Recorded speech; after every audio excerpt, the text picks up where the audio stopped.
ஒரே வேட்டியில 2 டிசைன்ஸ். உதயம் pixel double style dhotis with matching shirt. Charanam Homes 1 BHK villa at just 19 lakhs in Coimbatore. Kanchipuram பச்சைய பார்சல்ஸ், Chennai, Kanchipuram, Vellore, Tiruvannamalai. So நான் 2015 தான் இந்த ஸ்குவாடை ரேஸ் பண்ணோம். நாங்கள் அதிகாரிகள்லாம் சேர்ந்து ஆரம்பித்தோம். அப்போது அந்த ஸ்குவாடை ரேஸ் பண்ணும்போது ஒரு பயங்கரமான ஒரு வேகத்தில் இது பண்ணோம். இந்த மாதிரி அடிக்கடி இந்த இயற்கை பேரிடர் வந்துட்டுருக்கு, நம்ம பாய்ஸ் இவ்வளோ ட்ரைனிங் எடுத்த boys army, navy, air force officers ஊரில் இருக்காங்க, இப்போ ஏன் நம்ம ஃப்ளோட் பண்ணக்கூடாதுன்னு சொல்லிட்டு அதுக்கு பயங்கர ரிசர்ச் போயிட்டுருக்கு. பட் யாருக்குமே தெரியாது. அந்த சமயத்தில் தான் எனக்கு டிவோர்ஸ் ஆச்சு. திடீர்னு ஒரு செப்பரேஷன் வரும்போது என் பையன் கூட இல்லை.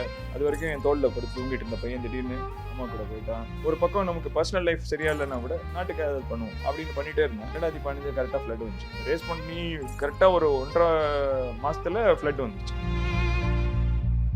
அப்போதான் ஐ always used to think that ஒரு பக்கம் ஏதாவது ஒரு விஷயம் நமக்கு நம்ம வாழ்க்கையில் இவ்வளோதான், ஒரு எண்டு போடும்போது இன்னொரு நியூ பிகினிங் வரும். அப்போ அன்னைக்கு ஆரம்பிச்சது தான் எனக்கு 20 ஆப்ரேஷன், 3300 உயிர்கள். சாதாரண ஒரு ஈசன், ஒரு ட்ரெயினர், ஒரு ட்ரைனிங் கமாண்டராக இருந்தேன்னா இன்னைக்கு இத்தனை உயிர்களை காப்பாற்றின ஒரு கமாண்டராக மாறி. அன்னைக்கு நான் என்னோட பர்சனல் செட் பேக்ஸை யோசிச்சிருந்தேன்னா இன்னைக்கு இருக்கேன். ஸோ ஆல்வேஸ் ஐ திங்க் அந்த மாதிரி மூமெண்ட்ஸில் நம்ம பிரேக் டவுன் ஆகாமல் போயிட்டே இருந்தோம்னா யார் நம்மளை விட்டுட்டு போனாங்களோ அவங்களுக்கே நம்ம ஒரு ஹீரோ ஆயிடும். 2015 ஆகஸ்ட்ல ஒரு 0 ஆனேன்னா அத்தனை வருஷம் கழிச்சு இப்போ திருப்பி பார்த்தா 3300 உயிர்கள் காப்பாற்றியாச்சு. ஒரு 339 பேர் இன்க்ளூடிங் சிபிராஜ் அவங்களோட வாழ்க்கையை மாற்றியாச்சு. அதாவது நாட்டில் எல்லா எல்லையிலையும் எந்த எல்லைக்கு போனீங்கனாலும் அங்கே ஒரு கமாண்டர் என்னோட பாயாக இருக்கும். அன்னைக்கு 0 அவ்வளோதான் முடிஞ்சதுன்னு தான் இன்னைக்கு இது நடந்திருக்காது. ரெஸ்கியூஸ் இதை பற்றி பேசும்போது தொடர்ச்சியாக எல்லாம் இப்போ நான் கடைசியாக எனக்கு ஞாபகத்தில் இருந்து நான் பார்த்த ரெஸ்கியூவில் ஆப்ரேஷன்ஸ் அப்படின்னு பார்க்கும்போது நிறைய இடங்கள்ல நீங்கள் இருக்கீங்க. அதோடைய எக்ஸ்பீரியன்ஸ் பற்றி பேசலாம். குறிப்பாக வயநாடு எவ்வளோ சிவியராக இருந்தது, அங்கே நீங்கள் பார்த்த காட்சிகள்லாம் எப்படி இருந்தது?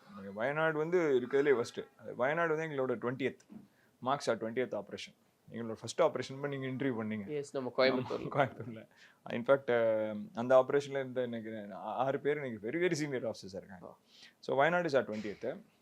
வயநாட்டில் இந்த வர்ஸ்ட் பார்ட் இஸ் உயிரோடு யாரையுமே காப்பாற்ற முடியல. அதுதான் ரொம்ப என்ன சொல்கிற பெரிய டிசப்பாயின்மெண்ட்டு.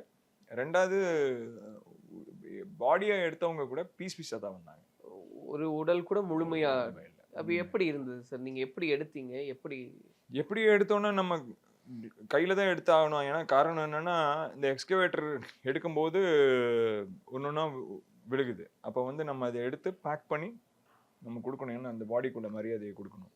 அப்படி எடுக்கும்போது பார்த்திங்கன்னா எங்களுக்கு இன்டெஸ்டைன்ஸு இந்த மாதிரி அப்போ க்ளவுஸ் போட்டுட்டு நம்ம பார்சல் பண்ணிட்டோம். அவ்வளோதான். ஜஸ்ட் பார்சல் பண்ணி நாங்கள் வச்சிட்டோம். ஓகே, இது பாடி பார்ட்ஸாக தான், கை தனியாக, கால் தனியாக. உங்களுக்கு நீங்கள் அதை மென்டலி ஸ்டேபிளாக ஹேண்டில் பண்ணுறீங்க சார். ஆனால் உண்மையாகவே இதெல்லாம் பார்க்கக்கூடிய பப்ளிக் அங்கே இருந்திருப்பாங்க இல்லையா, மற்றவங்க அதெல்லாம் அவங்க பார்த்தே இருந்திருக்க மாட்டாங்க சம்டைம்ஸ். அவங்களுக்கு எப்படி இருந்தது இந்த சுச்சுவேஷன்ஸ் எல்லாம் ஹேண்டில் பண்ணுறது? அங்கே இருந்தவங்க ஃபஸ்ட்டு இனிஷியலாக எல்லாருக்கும் உள்ள ஷாக் தான் அந்த ஏரியாவில் இருந்தவங்க. பட் அவங்களுக்கு பழகி போச்சு, மறுத்துருச்சு அவங்களுக்கு. ஏன்னா காரணம் என்னென்னா அங்கே ஒர்க் பண்ணுற ஒரு 4-5 பேர் நாங்கள் ஏன்பா நீ எதுக்கு வர்ற அப்படின்னு கேட்டால் என் பொண்ணை காணாங்கிறாரு, இல்லை என் பையனை காணாங்கிறாரு, இல்லை அப்பாவை காணான்னு பையன் வரான். அந்த மாதிரி சரி மற்றவங்களாம் 2-3 பீஸாக கிடச்சிது பாடி, அப்பா பாடி மட்டும் கிடைக்கல. இப்போ போயிட்டு வந்தோம் வயநாடுக்கு, ரிலீஃப் கொண்டு போய் கொடுத்துட்டு வந்தோம் ஒரு வாரத்துக்கு முன்னாடி. அங்கே அந்த குழந்தைங்க எல்லாம் புக்ஸ் எல்லாம் தொலைச்சிட்டாங்க இல்லையா, அந்த புக்ஸ் எல்லாம் நாங்கள் நிறைய எடுத்தோம். சேத்துல சகதியில் புக்கு, நோட் புக்கு, லேப்டாப் எல்லாம் இருந்தது. அப்போ தான் தோணுச்சு மக்கள் எல்லாமே என்ன தேவையோ அத்தனையும் கொடுத்துருக்காங்க. தமிழ்நாட்டிலேருந்து கூட நிறைய போயிருக்கு. பட் இந்த புக்ஸ், நோட் புக்ஸ் கரெக்டாக போயிருக்குமா? ஏன்னா அவங்க இழந்ததெல்லாம் நிறைய நாங்கள் பார்த்த வரைக்கும் பேக்கோடு அப்படியே அடிச்சுட்டு போயிடுச்சு. அப்படின்னு சொல்லிட்டு இங்கேருந்து ஒரு 3 லட்சம் 4 லட்சம் ரூபாய்க்கு நோட் புக்ஸ் மட்டுமே, புக்ஸு ஸ்கூல் பேக்ஸ் மட்டுமே கொண்டு போனோம். அப்போ அதை கொண்டு போய் ஹேண்ட் ஓவர் பண்ணோம். அப்போ ஹேண்ட் ஓவர் பண்ணும்போது அங்கே இருக்க இந்த கேம்ப்ஸில் இருக்காங்க, இப்போ நிறைய பேர் வீடு இல்லை கேம்ப்ஸில் இருக்காங்க. அப்போ கேம்பில் கொண்டு போய் ஹேண்ட் ஓவர் பண்ணும்போது இப்போ ஒரு அப்பா கிட்ட கொடுக்குறோம். அவர் சொல்கிறாரு, அப்போ சந்தோஷமாக தான் எல்லாம் பேசிகிட்டு இருந்தாங்க. ஒரு 3 minutes கழிச்சு தான் தெரியுது அவங்களோட ஒரு பெரிய பொண்ணு இல்லை, உயிரோட இல்லை. ஐடி எம்ப்ளாயி, பெங்களூரில் ஒர்க் பண்ணியிருக்கா, லீவில் வந்திருக்கா. பாடி எப்படி கிடச்சதுன்னு நான் மெல்லமாக கூப்பிட்டு போய் கேட்டேன். 2 பீஸாக தான் கிடைச்சது அப்படிங்கிறாரு. பொண்ணு ஃபோட்டோ பார்த்தா இந்த மலையாள ஹீரோயின் மாதிரி இருக்கும். அந்த மாதிரி இன்னொரு ஃபேமிலியில் பேசும்போது அப்பா அம்மா 2 பேரும் இல்லை. பேசிட்டே இருக்கும்போது பையன் அழ ஆரம்பிச்சிட்டான். எனக்கு தெரியாது அப்பா அம்மா இல்லைன்றது தெரியாது. நான் வந்து உனக்கு என்னென்ன வேணும்ப்பா, நோட் புக் வேணுமா, அது வேணுமா, இது வேணுமா, ரைட்டு. அப்புறம் வீட்டில் எல்லாம் எங்கே இருக்காங்க அப்படின்னா, இல்லை சார் யாரும் இல்லை. யார் இறந்தது, எல்லாமே இறந்துட்டாங்க. எல்லாமே என்ன யாருப்பா அப்படின்னா, மொத்தம் 7 பேர் இறந்துருக்காங்க அவங்க ஃபேமிலியில், யாருமே இல்லை. அப்பா அம்மா பெரியப்பா லிஸ்ட்டு போடுறான். அப்புறம் பேசிட்டே இருக்கும்போது அவனுக்கு அப்படியே தண்ணி கொட்டுது கண்ணில். அப்புறம் அவங்க ஸ்கூல் டீச்சர் அங்கே நின்று இருந்தாங்க. அவர் வந்து, இல்லை சார் இப்போ தான் இவங்களெல்லாம் கவுன்சிலிங் பண்ணி இதுலேருந்து வெளியில் கொண்டு வந்திருக்கோம்.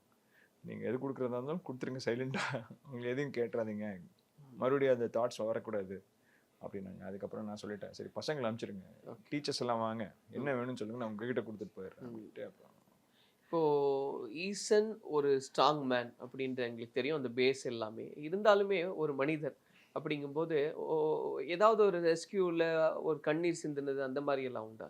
இந்த வயநாட்டில் நிறைய தடவை அந்த மாதிரி ஆயிருக்கு. பட் என் பாய்ஸும் முன்னாடி நிற்பாங்க. அதுதான் ஒரு பெரிய சிக்கல். இப்போ நமக்கு ஒரு எமோஷன் வந்தது அப்படின்னா நமக்கு கீழே இருக்கவங்க நம்ம முன்னாடி அடுத்தடுத்த வேலைகள் என்னென்னு பார்த்துட்டு இருப்பாங்க. என்னோடய மூவ்மெண்ட் என்ன வாட்ச் பண்ணிகிட்டே இருப்பாங்க. அதனால் நான் வந்து மேக்ஸிமம் கண்ட்ரோல் பண்ணிக்குவேன்.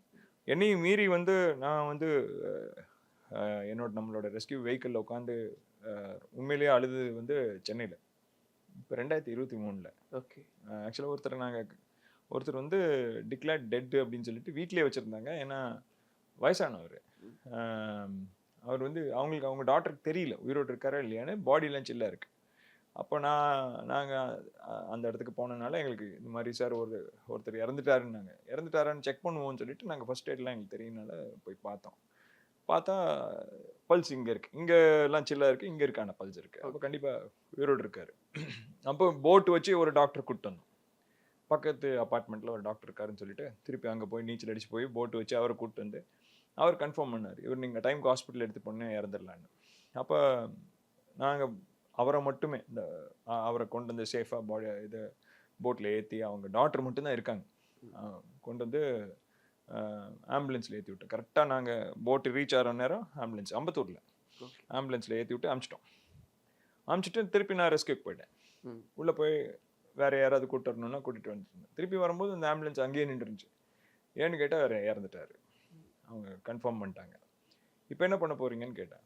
இப்போ திருப்பி போட் இருந்ததுன்னா வீட்டுக்கு எடுத்துகிட்டு போகலாம். நான் கேட்டேன், வீட்டுக்கு எடுத்துகிட்டு போயிட்டு அங்கே வச்சுருந்தீங்கன்னா, ஏன்னா தண்ணி இருக்குது, எப்படியும் 10 அடி தண்ணி இறங்குறதுக்கு 4 நாள் ஆகும், யார் வருவா அப்படின்னு கேட்டேன். அதுதான் சார் யோசிக்கிறேன் அப்படின்னு. அப்புறம் என்ன பண்ணுவீங்கன்னு நானே கேட்டேன், ஏன்னா நம்ம சொல்லக்கூடாது. ஸோ அவங்க வந்து, சரி சார் அப்போ இங்கேருந்து நான் அப்படியே கிரிமேஷன் போகிறேன் அப்படின்னு. யார் இருக்கா அவங்க கூட அப்படின்னு. இப்போதைக்கு நான் தான் இருக்கேன், கூப்பிட்டுக்கிறேன், யாராவது வர முடியுமான்னு பார்க்குறேன், வர முடிஞ்சால் கூப்பிட்டுக்கிறேன் அப்படின்னு அந்த ஆம்புலன்ஸ்லேயே திருப்பி ஏற்றி. என்னால் எதுவுமே பண்ண முடியல. ஏன்னா நான் அந்த நேரத்தில் ஒரு ஆளை அனுப்பிச்சேன்னா கூட எனக்கு ஆள் இருக்காது, ரெஸ்கியூ பண்ணுறதுக்கு ஆள் இருக்காது. அதனால் நான் ஒன்றுமே பண்ண முடியல. ஓகே மேடம் நீங்கள் பார்த்துக்கங்கன்னு சொல்லிட்டு அங்கே இருக்க ஆட்டோ அவங்ககிட்டலாம் சொல்லிவிட்டு நான் வந்துட்டேன். But I felt so bad. ஏன்னா திருப்பி பார்க்கும்போது அவங்க அப்பாவுக்கு இப்படி ஒரு சாவு வரும்னு அந்த பொண்ணு பார்த்துருக்க மாட்டாங்க. எவ்வளோ கஷ்டப்பட்டு வளர்த்துருப்பாரு. அந்த ஸ்டேஜில் அந்த பொண்ணு, அவங்க அப்பா, அந்த பாடி ஆம்புலன்ஸில் இப்படியே உட்காந்துருக்காங்க. அடுத்து என்ன செய்ய போகிறோம், எங்கே போய் கிரிமேஷன் பண்ண போகிறோம் அப்படின்னு தெரியாத ஒரு நிலைமை. அது ஒன்று. ரெண்டாவது, இந்த ஒரு இபி லைன்மேன், அவர் பாடி நாங்கள் தான் எடுத்தோம் அம்பத்தூரில், ஃப்ளோட் ஆகிட்டு இருந்துச்சு. அப்போ அந்த இடத்துல சகதி சேருமா இருந்தது. ரெசிடென்ட்ஸ்க்கும் என்ன பண்ணுறதுனே தெரியல. உள்ளே இறங்கி அந்த பாடியை கிட்டத்தட்ட ஒரு 3 கிலோமீட்டர் ஒரு இம்ப்ரவைஸ்டு ஸ்ட்ரக்சர் ஒன்று பண்ணோம், ஃப்ளோட் பண்ணுற மாதிரி டியூப்லாம் கட்டி அதுலேயே எடுத்துகிட்டு வந்துட்டோம்.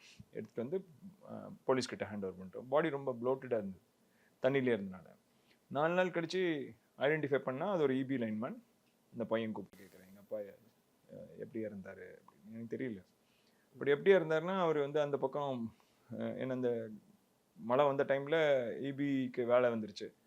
அப்போது ஏதோ ஒரு சர்வீஸ்க்கு போனப்போ ரெஸ்கியூ பண்ணுறதுக்கு எதுக்கோ ட்ரை பண்ணி இறந்துட்டார். ஓகே. ஸோ இதெல்லாம் வந்து ஏன்னா அந்த சில்ட்ரனுக்கு ஆன்சர் பண்ணுறோம்ல, அவங்க அதாவது இறந்தவங்கள நம்ம ஓகே பாடியாக அந்த தூக்கி கொடுத்தாச்சு வந்தாச்சு அப்படிங்கும்போது ஓகே. 4 நாள் கழிச்சு அவங்க சில கேள்விகள் நம்மகிட்ட கேட்பாங்க. ஒரு பாடின்னு வரும்போது நம்ம அதை எடுத்தோ கொடுத்துட்டோம், அந்த இடத்த விட்டு வந்துட்டோன்னா நமக்கு. பட் லேட்டராக வந்து அவங்க கேட்குற கேள்விகள், எங்கள் அப்பா எப்படி இறந்தார், இந்த பாடி எப்படி இருந்துச்சு, அவங்க எப்படி ரியாக்ட் பண்ணுறாங்கன்னு நான் எப்படி சொல்லலாம், எதை சொல்லக்கூடாது, எதுவுமே எனக்கு புரியல. அந்த பையன் ஒரு காலேஜ் பையன். ஸோ அதெல்லாம் ரொம்ப கொஞ்சம் எல்லாருக்குமே அந்த எண்ணம் இருக்கும் இல்லையா சார்? எந்த இடத்துல பார்த்தீங்க, என்ன ஆச்சு அவருக்கு, கடைசியில் பேசினாரா, உண்டா இல்லையா, நிறைய கேள்விகள். ஆமாம், என்ன கண்டிஷன் இருந்தது, நீங்கள் எடுக்கும்போது என்ன கண்டிஷன் இருந்தது, ஏன்னா அவர் பார்க்கும்போது வேறு கண்டிஷன் இருந்திருக்கு. நாங்கள் எடுக்கும்போது இருந்த கண்டிஷன் வந்து ஓரளவுக்கு ஃபேஸ் தெரிஞ்சிச்சு. பட் அந்த பாடியை கண்டுபிடிச்சி போலீஸ் வந்து அந்த கன்சர்ன்ட் பீப்புள் கிட்ட சொல்லி அவங்க வந்து பார்க்கும்போது பாடி வந்து ஐடென்டிஃபை பண்ண முடியாத ஒரு நிலைமை இருந்துச்சு. அந்த மாதிரி. ஸோ இதெல்லாம் வந்து நீங்களே பிரேக் ஆன நான் பிரேக் பண்ண மொமெண்ட்ஸ். ஏன்னா இதெல்லாம் வந்து ஒரு மூவிஸில் பார்த்துருக்கோம். ஒரு பொண்ணு ஒரு அப்பா திடீர்னு இறந்துட்டாரு. இப்படி ஒரு சூழ்நிலையில், அதாவது அப்பா வந்து வயசானா சாவாங்கன்னு எல்லாருக்கும் தெரியும். இப்படி ஒரு சூழ்நிலையில் சாவாரா அப்படிங்கிறது.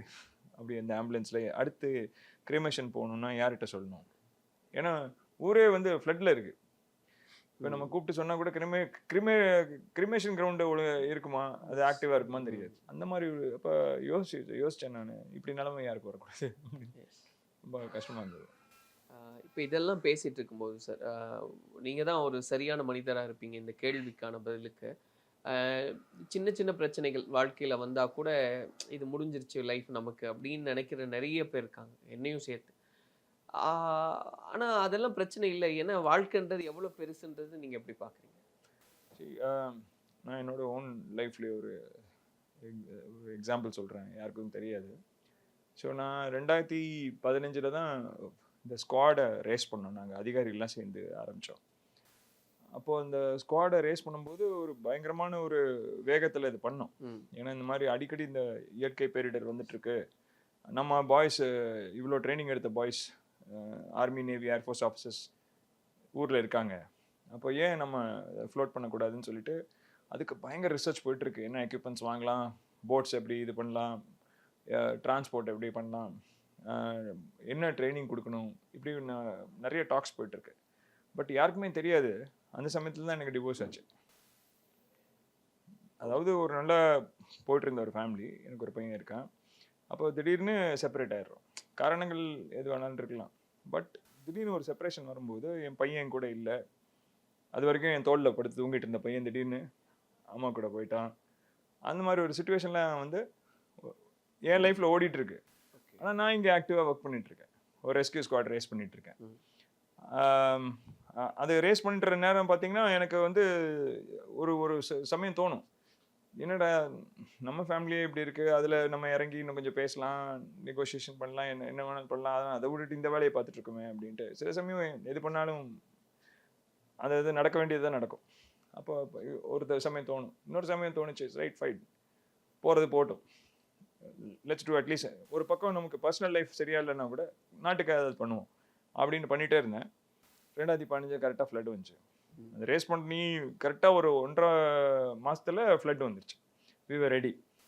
அப்போ தான் I always used to think that ஒரு பக்கம் ஏதாவது ஒரு விஷயம் நமக்கு வந்து நம்ம வாழ்க்கையில் வந்து இவ்வளோதான், இத்துடன் முடிந்தது அப்படின்னு ஒரு எண்டு போடும்போது இன்னொரு நியூ பிகினிங் வரும்.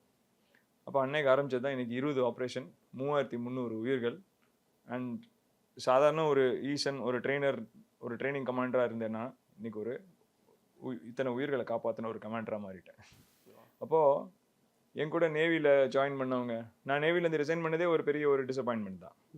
அப்போ என் கூட நேவியில் ஜாயின் பண்ணவங்க, என் கூட இருந்தவங்க இன்னைக்கு 20 வருஷம் சர்வீஸ் முடிச்சுட்ருக்காங்க. 20 வருஷம் சர்வீஸ் முடித்தவங்களுக்கு இந்த மாதிரி ஒரு பயோடேட்டா கிடையாது. 20 rescue operations, 3300 lifes, 15 pregnant ladies, many infants, 20-day old baby, 40-day old baby, இதெல்லாம் ரெஸ்கியூ பண்ணியிருக்கோம்.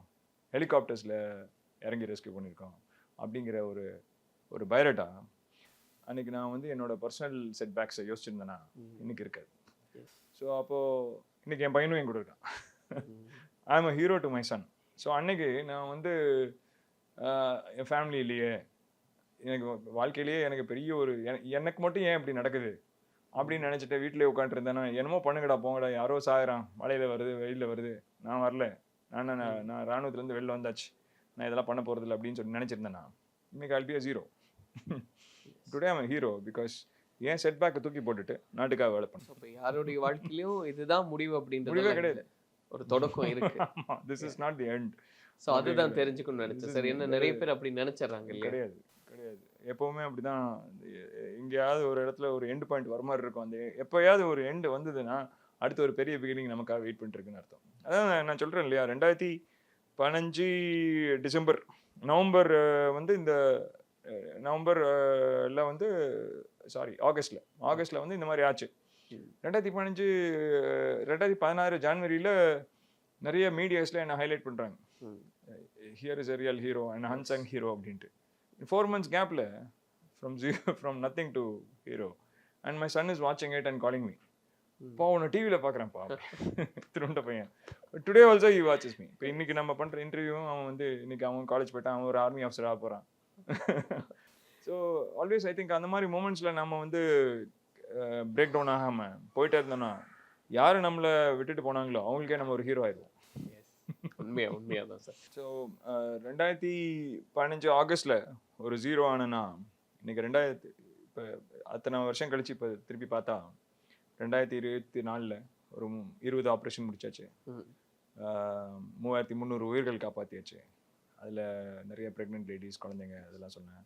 இதெல்லாம் இல்லாமல் ஒரு 339 பேர் இன்க்ளூடிங் சிபிராஜ் அவங்களோட வாழ்க்கையை மாற்றியாச்சு, திருப்பி போட்டாச்சு. 337 அதிகாரிகள் இன்னைக்கு முப்படையில் இருக்காங்க. அதாவது நாட்டில் எல்லா எல்லையிலையும் எந்த எல்லைக்கு போனீங்கனாலும் அங்கே ஒரு கமாண்டர் என்னோட பாயாக இருப்பான், ஒரு இராணுவ படை தளபதிகளாக இருக்காங்க. அது இல்லாமல் நம்ம டிஜிபி சைலேந்திர பாபு சார் கூட, முன்னாள் டிஜிபி சைலேந்திர பாபு சார் கூட 2015 இன்னைக்கு வரைக்கும் ஒரு கிட்டத்தட்ட ஒரு 250 IAS IPS அதிகாரிகள் தயாரிச்சிருக்கோம், இன்டர்வியூ ட்ரைனிங் கொடுத்து. ஸோ இன்னைக்கு நிறைய டிஸ்ட்ரிக்ஸில் ஆல் ஓவர் த கண்ட்ரி நாங்கள் ட்ரெயின் பண்ண இன்டர்வியூ ட்ரைனிங் கொடுத்த IAS IPS ஆஃபீஸர்ஸ் இருக்காங்க. மீனவர்களை கடலோர மாவட்டங்களில் கிட்டத்தட்ட ஒரு 300 மீனவர்களை ட்ரெயின் பண்ணி இன்னைக்கு அதில் ஒரு 20-30 பேர் கடற்படையிலையும் கடலோர காவல்படையிலையும் யூனிஃபார்ம் போட்டு இன்னைக்கு வேலை பண்ணுறாங்க. இப்படி பல பேர் வாழ்க்கைகளையும் மாற்றிருக்கோம். ஸோ அன்னைக்கு ஜீரோ அவ்வளோதான் முடிஞ்சதுன்னு தான் இன்னைக்கு இது நடந்திருக்காது. இந்த சொசைட்டிக்கு என்ன தேவை அப்படின்னு நம்ம பார்க்கும்போது நிறைய தேவைகள் இருக்கு. ஆனால் ரொம்ப அதிகபட்ச தேவைன்றது ஒரு நம்பிக்கை, நம்மளால முடியும் அப்படின்றத வந்து அதை விதைக்கணும். அப்படி நம்பிக்கையை விதைக்கக்கூடிய ஒரு மிகப்பெரிய ஹீரோவாக தான் நீங்கள் இருக்கீங்க. அந்த விஷயத்த தான் தெரிஞ்சுக்கணும்னு நானும் ஆசைப்பட்டேன். அண்ட் நிச்சயமாக இந்த ஒரு இன்டர்வியூவில் நம்ம பேசின விஷயங்கள் மற்றவங்களுடைய வாழ்க்கைக்கான ஒரு மிகப்பெரிய உத்வேகத்தை கொடுக்கும் அப்படின்றத நம்புகிறேன். இன்னும் தொடர்ந்து, ஏன்னா இன்னும் நிறைய பேர் நீங்கள் உருவாக்க காத்திருக்கீங்க, அவங்களுடைய வாழ்க்கையெல்லாம் எப்படி இருக்குது அப்படின்றதையும் இனி வரக்கூடிய காலங்களில் நம்ம பேசலாம் சார். நன்றி. தேங்க்யூ. ஒரே வெட்டியில 2 டிசைன்ஸ் உதயம் pixel double style dhotis with matching shirt. Charanam Homes 1 BHK villa at just 19 lakhs in Coimbatore. Kanchipuram பச்சைய பார்சல்ஸ், சென்னை, காஞ்சிபுரம், வெள்ளூர், திருவண்ணாமலை.